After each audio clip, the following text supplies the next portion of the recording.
సచివాలయంలో జరుగుతున్న దాడులు దౌర్జన్యాలను స్థానిక పోలీసులు అడ్డుకోకపోతే డీజీపీ కార్యాలయం ముందు ధర్నా చేస్తామని బీజేపీ జిల్లా అధ్యక్షుడు వెర్రబెల్లి రఘునాథ్ స్పష్టం చేశారు. మంగళవారం ఏర్పాటు చేసిన మీడియా సమావేశంలో ఆయన మాట్లాడారు. మంచిర్యాలలో విచ్చలవిడిగా గూండాయిజం పెరిగినా స్థానిక పోలీసులు ఎందుకు ప్రయత్నించలేకపోతున్నారని ప్రశ్నించారు. ప్రభుత్వ భూముల్ని కాపాడాలని ఎమ్మెల్యే ప్రేమ్ సాగర్ రావు సంకల్పించడం హర్షణీయం అయినప్పటికీ కాంగ్రెస్ పార్టీ శ్రేణుల నుంచి ప్రారంభించాలని సూచించారు. కాంగ్రెస్ లో చేరిన నేతలు చెరువులు, ప్రభుత్వ స్థలాలు కబ్జా చేశారని ఆరోపించారు. కోర్టు తీర్పు రాకముందే బీజేపీ నేతలు భూ కబ్జాలు చేశారని ఆరోపించడం సమంజసం కాదన్నారు. ఈ సమావేశంలో బీజేపీ పట్టణ అధ్యక్షుడు వంగపల్లి వెంకటేశ్వరరావు, పెద్దపల్లి పురుషోత్తం, మోటపల్కుల తిరుపతి, గాది శ్రీనివాస్, కర్రె లచ్చన్న, పూదరి రామచందర్, ముదా మల్లేష్, అమీర్ శెట్టి రాజు, బొలిశెట్టి అశ్విన్, గాజుల ప్రభాకర్, కంకనాల సతీష్, కాశెట్టి నాగేశ్వరరావు, ఈర్ల సదానందం, మధురేన్వా సదానందం, బింగి సత్యనారాయణ, బల్లారవి, అర్నకొండ శ్రీనివాస్, దేవరకొండ వెంకన్న, చిరంజీవి, తరుణ్ తదితరులు పాల్గొన్నారు. వాస్తవంగా కూడా మేము ఒక సంవత్సరం దాకా కొత్తగా వచ్చిన ప్రభుత్వము, సంవత్సరం దాకా ఎక్కువ ఆరోపణలు, ప్రెస్ మీట్లు, ధర్నాలు, దీక్షలు చేద్దనుకున్న ఒక సంవత్సరం టైం ఇద్దాం వీళ్ళకు, వీళ్ళు చెప్పిన ఎన్ని పనులు చేస్తారు, ఎలక్షన్లో ఇచ్చిన హామీలు ఏమి నెరవేరుస్తారని అనుకున్నాను. కానీ మన ఎమ్మెల్యే గారికి కొంచెం తొందర ఎక్కువైంది, బాగా తొందర ఎక్కువైంది ఎమ్మెల్యే గారికి. ఎమ్మెల్యే గారు మాట్లాడుతూ అవినీతి ఆరోపణలు, భూ కబ్జాలు, చాలా విషయాలు మాట్లాడారు. ఎమ్మెల్యే గారి నోట్ల అవినీతి, భూ కబ్జాలు వింటే దయ్యాలు వేదాలు వల్లించినట్టున్నాయి. ఎందుకంటే నీ చరిత్ర ఏందో అందరికీ తెలుసు. నువ్వు హైదరాబాద్లో ఎవరెవరి భూములు కబ్జా చేసినావు, కాప్రాల దళితుల భూములు, పాపము వందల మంది దళితులు ప్రభుత్వ ఉద్యోగాలు చేసుకుంటూ రూపాయి మిగిలించుకొని చిన్న చిన్న ప్లాట్లు కొనుక్కున్నారు. ఇవాళ ఆ భూములు కబ్జా చేసినావు. ముఖ్యమంత్రి రేవంత్ రెడ్డి గారి ప్రజా దర్బార్ చుట్టూ తిరుగుతున్నారు వాళ్ళు. ఇందిరా పార్క్లో మొన్న ధర్నా చేశారు. ఒక కాపురాలనే భూ కబ్జాలు కాదు, చెరువుల హైదరాబాద్లో అపార్ట్మెంట్లు ఎవరు కట్టిర్రో అందరికీ తెలుసు. నీ పత్తాల క్లబ్ల వలన 1000 కుటుంబాలు నాశనమైంది, 1000 కుటుంబాలు రోడ్ల మీద పడ్డాయి. నీ చరిత్ర అందరికీ తెలుసు. నువ్వు ఇవాళ మరి నేను అనుకున్నది ఏదో సినిమా ఉండే మహేష్ బాబు భరత్ అనే నేను మరి లేదా భారతీయుడు ఏదో సినిమా చూసినట్టున్నాడు మన ఎమ్మెల్యే గారు. చూసిగా నేను మొత్తం మంచిర్యాల ఎవడెక్కడ ఏం చేయరాదు, ఎవడు ఎన్ని గంటలకు బంద్ చేయాలి, ఈయననే పోలీసు, ఈయననే జడ్జు, ఈయననే సెక్షన్లు చెప్తాడు, ఈయననే ఎవరి మీద ఏం కేసులు పెడతామని చెప్తాడు, అన్నీ ఈయననే చెప్తాడు. అంటే ఇక న్యాయ వ్యవస్థ లేదా మంచిర్యాల? చట్టాలు లేవా? ముత్త సత్తయ్య గారి గురించి మీరు మాట్లాడారు. ముత్త సత్తయ్య గారిని వారి యొక్క కేసు ఎల్లుండి బెంచ్ మీదకి వచ్చింది.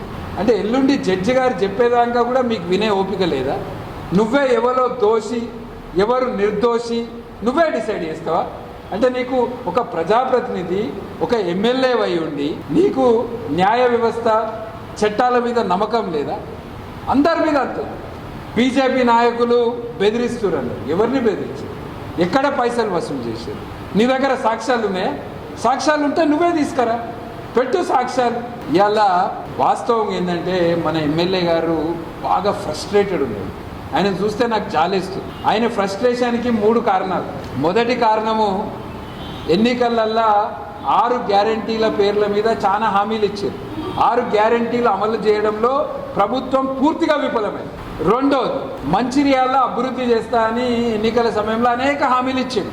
3 నెలల్లో ఎల్లంపల్లి బాధితులకు పైసలు ఇప్పిస్తా అని చెప్పిండు.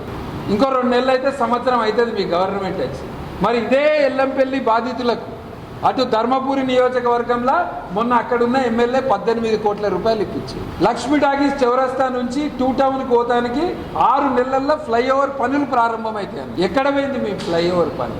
గోదావరి మీద వంతెన కాంట్రాక్టర్ కడతానికి రెడీ ఉంటే కేవలం కమిషన్ కొరకు ఇవాళ ఆ కాంట్రాక్టు రద్దు చేసి మళ్ళీ కొత్త కాంట్రాక్టర్కి ఇవ్వాలని ఒక స్కెచ్ చేసి ఇక మాతా శిశు హాస్పిటల్ గురించి చెప్తాడు. 24 నెలల్లో మాతా శిశు హాస్పిటల్ అవుతుంది. ఒక్కసారి గవర్నమెంట్ హాస్పిటల్కి పోయి చూడు.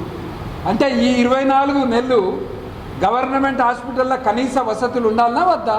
మొన్న పోయొచ్చిండు ఆయన. పోయొచ్చినాక మేము పోయినాము వారానికి. జ్వరాలతోటి ఒక్కొక్క మంచం మీద 2 పేషెంట్లు పడుకున్నారు. గర్భిణీ స్త్రీలు, చిన్న పిల్లలు ఇబ్బంది పడుతున్నారు ఇవాళ గవర్నమెంట్ హాస్పిటల్లో. ఎక్కడ పోయింది మీ అభివృద్ధి? అరే ఆఖరికి సింగరేణి కార్మికులకు ప్రతి సంవత్సరం ఇచ్చే బోనస్లో కూడా సగం ఈ రాష్ట్ర ప్రభుత్వం ఇవాళ కట్ చేసింది. మరి దాని మీద మాట్లాడతలేవు. నువ్వు దమ్ము ధైర్యం ఉండి మొగోలు అయితే పోయి సింగరేణి కార్మికులకు 33% బోనస్ ఇప్పి, కానీ ఇవి ఏవి కూడా చేయకుండా మూడోది మంత్రి పదవి రాలేదు. ఫ్రస్ట్రేషన్. ఈ 3 ఫ్రస్ట్రేషన్ల స్థానిక సంస్థ ఎన్నికలలో ఓడిపోతా అనే భయంతో ఇవాళ ఇతర రాజకీయ పార్టీ నాయకులను బెదిరిస్తున్నారు. ఈయననే డిసైడ్ చేస్తాడట. నేను పోలీసులను కూడా అడుగుతున్నా, మన మంచిర్యాలలో ఉన్న డీసీపీ గారిని, రామగుండం సిపి గారిని అడుగుతున్నా, ఇంత బహిరంగంగా మన దేశ చరిత్రలో ఏ ప్రజాప్రతినిధి, ఎమ్మెల్యే, ఎంపీ పేర్లతో పాటు ఎవరి మీద ఏం కేసులు పెడతారు, పీడీ యాక్ట్లు, రౌడీ షీటర్లు, తడిపారు చేస్తామని ఇంత బహిరంగంగా చెప్తుంటే మరి పోలీస్ వ్యవస్థ ఉన్నదా లేదా? ఇక్కడ ఇలా ఒక ఎమ్మెల్యే వ్యక్తుల పేర్లు చెప్తుండే, అంటే న్యాయ వ్యవస్థకు గౌరవం లేదు, పోలీస్ వ్యవస్థకు గౌరవం లేదు. ఇదేమన్నా రాజరిక పాలన నడుస్తుందా? మంచిర్యాల నీ తాత జాగిరా? మంచిర్యాల నీ తాత జాగిరా? ఇక్కడ న్యాయ వ్యవస్థ లేదా? కోర్టుల పెండింగ్ ఉన్నది. ఎల్లుండి బెంచ్ మీదకి వచ్చే కేసు గురించి నువ్వు ఇప్పుడే తీర్పిస్తున్నావు. నువ్వే డిసైడ్ చేస్తావు ఎవరిక్కడ దోషి, ఎవరు నిర్దోషి. నీ కండువా కప్పుకొని నీ మాట వినకపోతే వాళ్ళే దోషి. ఇలా మంచిర్యాల తెలుసు. ఇలా ఎవరు కబ్జాలు చేస్తున్నారు మంచిర్యాల? గెట్ల పంచాయతీలు ఎవరు పెడుతున్నారు మంచిర్యాల? సెటిల్మెంట్లు ఎక్కడైతే ఉన్నాయి మంచిర్యాల? ప్రతి ఒక్కరికి తెలుసు ఇలా మంచిర్యాల ఎవరు సెటిల్మెంట్లు చేస్తున్నారు. మీ పార్టీ నాయకులు చేస్తున్నారు. మీ పార్టీ నాయకులు బఫర్ జోన్లో ఇల్లు కట్టుకుంటారు. మీ పార్టీ నాయకులు బఫర్ జోన్లో షెడ్లు ఎత్తురు, రేకులు వేస్తారు. నేను ముఖ్యమంత్రి రేవంత్ రెడ్డి గారిని కూడా కోరుతున్నా, మీరు మంచిర్యాల నుంచి ఒక లిస్టు తెప్పిర్రు. మంచిర్యాలలో ఏ చెరువులో ఎవరి ఇల్లు కట్టిర్రు, ఏ వాగుకి ఎవరి ఇల్లు ఉన్నది, మీరు మంచిర్యాల నుంచి ఒక లిస్టు తెప్పిర్రు. ముఖ్యమంత్రి గారు మీరు లిస్టు తెప్పించి మీరు నిజంగా చెరువులను కాపాడదలుచుకున్నారు, ప్రభుత్వ భూములను కాపాడదలుచుకుంటే ముఖ్యమంత్రి రేవంత్ రెడ్డి గారు మంచిర్యాల నుంచి ఒక లిస్టు తెప్పించి ఫస్ట్ మంచిర్యాలలో ఉన్న కాంగ్రెస్ నాయకులే ఒకళ్ళిద్దరి ఇల్లు మీరు కూలగొట్టారు. మీరు కూలగొడితే ప్రజలు నమ్ముతారు.